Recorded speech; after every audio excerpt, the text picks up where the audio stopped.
अस्सलाम वालेकुम। मैं हूं फवाद अहमद और आप देख रहे हैं मेरा यूट्यूब चैनल साइंसदान। आज की इस वीडियो में हम सेंटर ऑफ ग्रेविटी के कंसेप्ट को समझने की कोशिश करेंगे।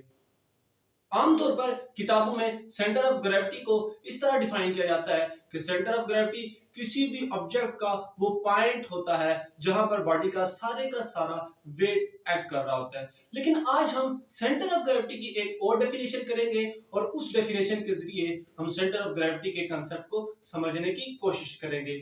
और हमारी डेफिनेशन के मुताबिक सेंटर ऑफ ग्रेविटी किसी भी बॉडी का वो नुक्ता या वो पॉइंट होगा जहां पर अगर हम बॉडी को सिर्फ एक ही वर्टिकल सपोर्ट दें तो हम बॉडी को parallel to the x axis खड़ा कर सकेंगे। और ऐसा नुक्ता किसी भी बॉडी के अंदर सिर्फ एक ही होगा। जरा इस रॉड को देखिए। इस रॉड को मुझे parallel to the x axis खड़ा करने के लिए दो जगह पर सपोर्ट देनी पड़ रही है। लेकिन अगर मैं अपनी उंगलियों को करीब करता जाऊं और मैं एक ऐसे नुक्ते पे पहुंच जाऊंगा कि जहां पर मैं सिर्फ एक ही जगह पर सपोर्ट देकर बॉडी को यानी कि इस रॉड को parallel to the x axis खड़ा कर सकता हूं। और यही पॉइंट इस बॉडी का सेंटर ऑफ ग्रेविटी है। और याद रखिए सेंटर ऑफ ग्रेविटी किसी भी बॉडी का कोई फिक्स पॉइंट नहीं होता, बल्कि हम मैस ऐड करके सेंटर ऑफ ग्रेविटी को शिफ्ट कर सकते हैं। और सेंटर ऑफ ग्रेविटी हमेशा उसी जानिब शिफ्ट होता है जिस जानिब मैस ज्यादा होता है या मैस ऐड किया जाता है। जरा इस चिड़िया को देखिए। इस चिड़िया का सेंटर ऑफ ग्रेविटी इसकी चोंच के अंदर मौजूद है। इसका मतलब यह हुआ कि अगर मैं इसकी चोंच में सिर्फ एक ही वर्टिकल सपोर्ट दूं तो मैं इस चिड़िया को parallel to the x axis बआसानी खड़ा कर सकता हूं। तो जरा देखिएगा, मैं इसको इस पेन के जरिए यहां पर सपोर्ट देने लगा हूं और जब मैंने इसको यहां पर सपोर्ट दी तो ये देखें, ये चिड़िया बड़ी आसानी के साथ parallel to the x axis खड़ी हो गई है, क्योंकि यही इसका सेंटर ऑफ ग्रेविटी है। और सेंटर ऑफ ग्रेविटी वही पॉइंट होता है जहां पर आप एक ही सपोर्ट देकर बॉडी को parallel to the x axis खड़ा कर सकते हैं। ये देखिए, ये अच्छी खासी स्टेबल है। अब सवाल ये पैदा होता है कि सेंटर ऑफ ग्रेविटी को फाइंड किस तरह किया जाए या किसी भी बॉडी का सेंटर ऑफ ग्रेविटी मालूम किस तरह किया जाए। अगर आप किसी बॉडी का सेंटर ऑफ ग्रेविटी मालूम करना चाहते हैं तो आप एक नेल लें यानी कि एक कील लें और जिस बॉडी का सेंटर ऑफ ग्रेविटी आप मालूम करना चाहते हैं उस बॉडी के कोने के अंदर उसको लगा दें। लगाने के बाद आप एक प्लम लाइन लें और उस प्लम लाइन को इस नेल से लटकाएं और जहां से ये धागा गुजरे प्लम लाइन का, आप उसके पीछे एक लाइन लगा दें।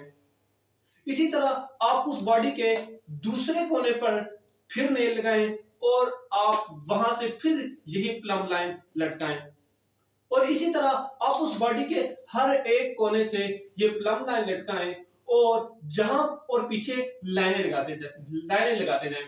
जहां पर ये सारी लाइनें एक दूसरे को इंटरसेक्ट करेंगी वही उस बॉडी का सेंटर ऑफ ग्रेविटी होगा। यानी कि अगर हम उस पॉइंट पर सिर्फ एक ही वर्टिकल सपोर्ट दें तो हम उस बॉडी को parallel to the x axis खड़ा कर सकते हैं। तो जरा इसको देखिएगा, ये मैं अब क्योंकि ये इसका सेंटर ऑफ ग्रेविटी था तो मैं इसको parallel to the x axis सिर्फ एक ही सपोर्ट देके खड़ा कर सकता हूं। इसी तरह अगर आपके पास कोई सर्कुलर बॉडी हो तो भी आप यही काम कर सकते हैं उसके साथ और आप सेंटर ऑफ ग्रेविटी उसका भी मालूम कर सकते हैं। तो जरा देखिएगा, मैं इस नुक्ते पर सिर्फ एक ही सपोर्ट देता हूं तो ये बॉडी भी parallel to the x axis बआसानी खड़ी होगी या सिर्फ एक ही सपोर्ट के साथ। इसी तरह मेरे पास ये स्क्वायर है, आप इस स्क्वायर का भी बिल्कुल इसी प्रोसीजर के तहत सेंटर ऑफ ग्रेविटी भी मालूम कर सकते हैं। अब अगर हम इस बॉडी का सेंटर ऑफ ग्रेविटी मालूम करना चाहें तो हम यहां पर एक नेल लगाएंगे और इसके साथ प्लम लाइन यहां से लटकाएंगे। जब यहां से प्लम लाइन लटकाएंगे तो कुछ इस तरह से लाइन बनेगी और फिर हम दूसरे कोने से भी यही काम करेंगे और अगर हम यहां से प्लम लाइन लटकाएंगे तो कुछ इस तरह से लाइन बनेगी। अब सवाल ये पैदा होता है कि जहां पर ये लाइनों ने मिलना था वहां पर तो बॉडी मौजूद ही नहीं है, तो क्या ऐसी बॉडीज का सेंटर ऑफ ग्रेविटी नहीं होगा? नहीं, ऐसी बॉडीज का भी सेंटर ऑफ ग्रेविटी होगा, लेकिन ऐसी बॉडीज का सेंटर ऑफ ग्रेविटी इनकी बॉडी से बाहर होगा, यानी कि इनका centre of gravity outside the body lie करेगा। तो इसका मतलब क्या हुआ? इसका मतलब ये हुआ कि हम ऐसी बॉडीज को जिनका सेंटर ऑफ ग्रेविटी उनकी बॉडी से बाहर होता है, कभी भी एक सपोर्ट देकर parallel to the x axis खड़ा नहीं कर सकते। तो इसके लिए हमें दो या दो से ज्यादा सपोर्ट्स देनी पड़ेंगी। लेकिन अगर हम कुछ ऐसा करें कि हम इसके सेंटर ऑफ ग्रेविटी तक पहुंच जाएं, तो हम इस बॉडी को भी एक ही सपोर्ट देके parallel to the x axis खड़ा कर सकते हैं। तो इसके लिए मैं यहां से एक स्टिक लेता हूं और इस स्टिक को कुछ इस तरह से रखता हूं और मुझे पता है कि सेंटर ऑफ ग्रेविटी इसका कहीं पे यहाँ इस दरमियान में मौजूद है।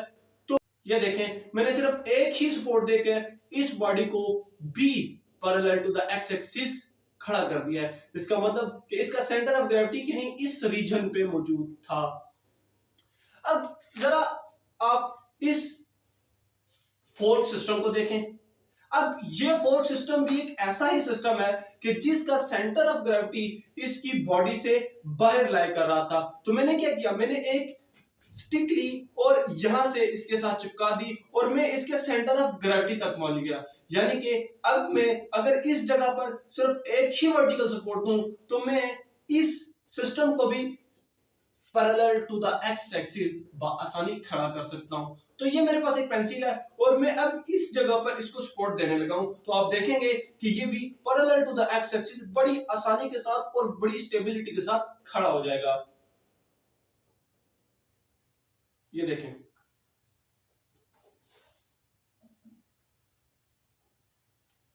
ये अब parallel to the x axis खड़ा है क्योंकि मैंने इसकी सेंटर ऑफ ग्रेविटी पर सपोर्ट दी है और हमें पता है कि सेंटर ऑफ ग्रेविटी वही पॉइंट होता है जहां पर अगर हम एक ही सपोर्ट दें तो बॉडी को हम parallel to the x axis खड़ा कर सकते हैं। अब हम ये समझेंगे कि सेंटर ऑफ ग्रेविटी किन किन चीजों पर डिपेंड करती है। सेंटर ऑफ ग्रेविटी बुनियादी तौर पर दो चीजों पर डिपेंड करती है। नंबर एक, सेंटर ऑफ ग्रेविटी की हाइट और दूसरा बेस एरिया पर। सेंटर ऑफ ग्रेविटी की हाइट जितनी ज्यादा होगी बॉडी उतनी ही अनस्टेबल होगी और सेंटर ऑफ ग्रेविटी की हाइट जितनी कम होगी बॉडी उतनी ही ज्यादा स्टेबल होगी। जरा इस सिस्टम को देखिए।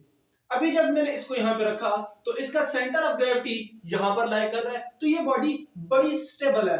हम ये जानते हैं कि हम मैस ऐड करके सेंटर ऑफ ग्रेविटी को शिफ्ट भी कर सकते हैं और जिस जानिब हम मैस ऐड करते हैं सेंटर ऑफ ग्रेविटी भी उसी जानिब शिफ्ट होता है। तो मैं क्या करता हूं, मैं इस पोर्शन को इसके ऊपर रख देता हूं, यानी कि मैं इसके ऊपर वाली साइड पे मैस ऐड करूंगा। जब मैं मैस ऐड करूंगा तो इसका सेंटर ऑफ ग्रेविटी ऊपर आ जाएगा, यानी कि सेंटर ऑफ ग्रेविटी की हाइट ज्यादा हो जाएगी। जब मैं ये इस पे रखूंगा तो ये देखें अब ये स्टेबल नहीं रहा, अब इसने गिरना शुरू कर दिया है। तो इससे ये साबित हुआ कि सेंटर ऑफ ग्रेविटी जितनी ज्यादा ऊंचाई पे जाएगी या उसकी हाइट ज्यादा होगी, स्टेबिलिटी बॉडी की कम हो जाएगी।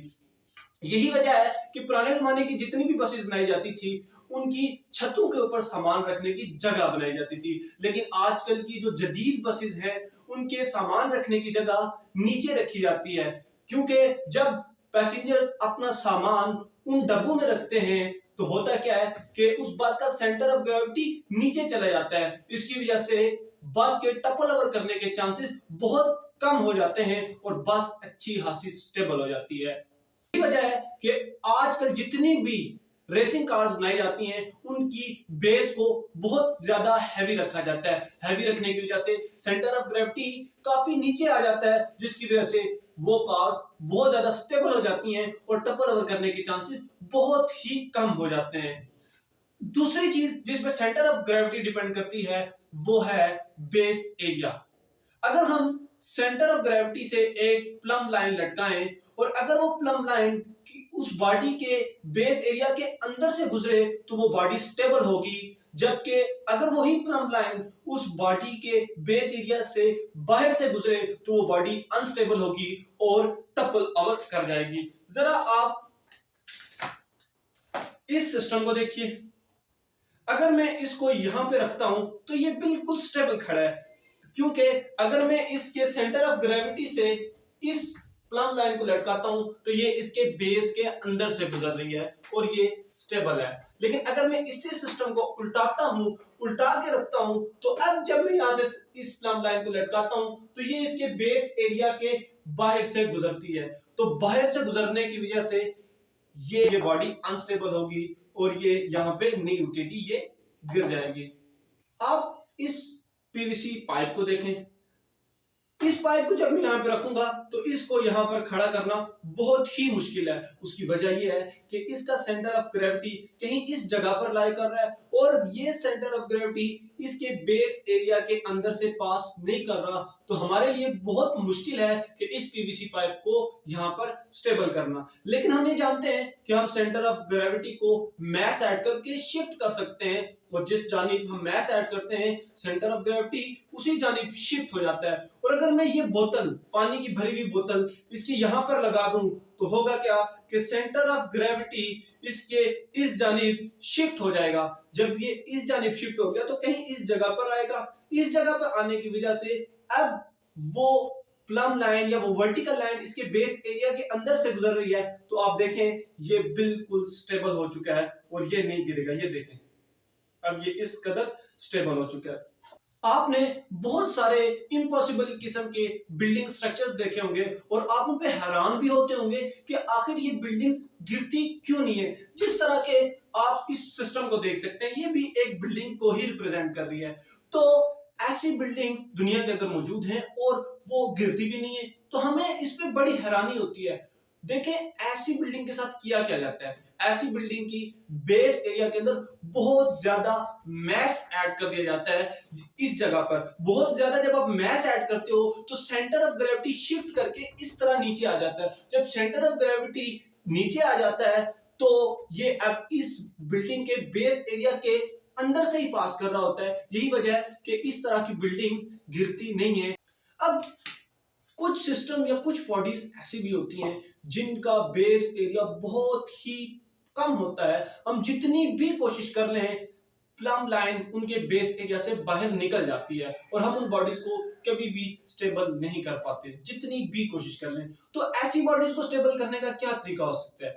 ऐसी बॉडीज को स्टेबल करने के लिए एक तरीका यह है कि आप ऐसी बॉडीज या ऐसे सिस्टम का सेंटर ऑफ ग्रेविटी उनके पॉइंट ऑफ कांटेक्ट से नीचे ले जाएं।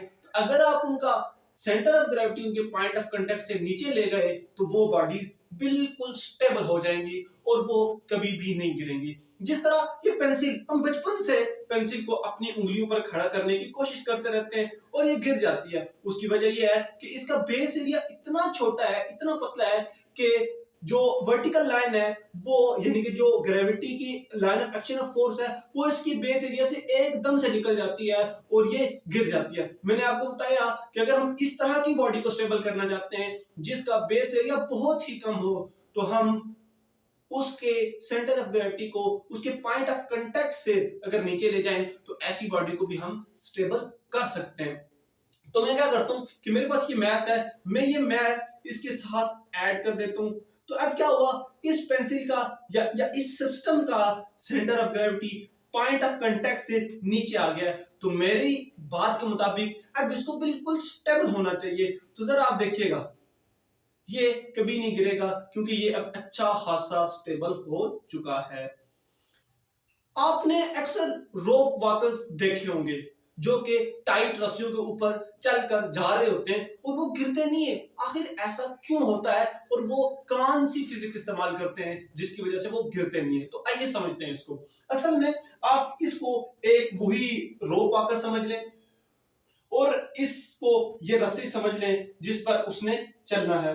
तो असल में वो करते क्या है, हमने यहाँ पे ये उसूल समझ लिया कि अगर हम जिस बॉडी की बेस बहुत छोटी हो उसका सेंटर ऑफ ग्रेविटी उसके पॉइंट ऑफ कांटेक्ट से नीचे ले जाएं तो वो बॉडी स्टेबल हो जाती है। तो ये रोप वॉकर्स असल में करते क्या है, वो कुछ डंडों के जरिए या कुछ रॉड्स के जरिए अपने सेंटर ऑफ ग्रेविटी को अपने पैरों से नीचे ले जाते हैं, यानी कि रस्सी से नीचे ले जाते हैं। जब उनका सेंटर ऑफ ग्रेविटी रस्से से नीचे चला जाता है तो वो बिल्कुल स्टेबल हो जाते हैं और बिल्कुल बाआसानी जो है ना रस्से के ऊपर चल सकते हैं। जरा इसको देखें कि मैंने जब ये आप समझ लें कि ये वही रोप आकर है तो मैंने इन रॉड्स के जरिए ये नीचे मैच लगाकर, नीचे मैच चूंकि ज्यादा है तो सेंटर ऑफ ग्रेविटी इस पॉइंट से नीचे आ जाएगा। तो अगर मैं समझ लें कि ये वो रस्सा है जिस पे इसने चलना है तो मैं ये यहाँ पे रखूं तो आप देखिए ये अच्छा खासा स्टेबल है और अब ये जितना यहाँ पे इसके ऊपर हम इसको हिलाएं ये गिरेगा नहीं। और यही वजह है कि रोप वॉकर्स गिरते नहीं है, वो बिल्कुल आसानी के साथ रोप के ऊपर चलते हुए जाते हैं और हमें हैरान करते रहते हैं। उम्मीद है कि आपको आज की हमारी वीडियो पसंद आई होगी। अगर आपको हमारी आज की वीडियो पसंद आई है, लाइक करें, सब्सक्राइब करें और शेयर करना बिल्कुल ना भूलिएगा। इजाजत दीजिए, अल्लाह हाफिज।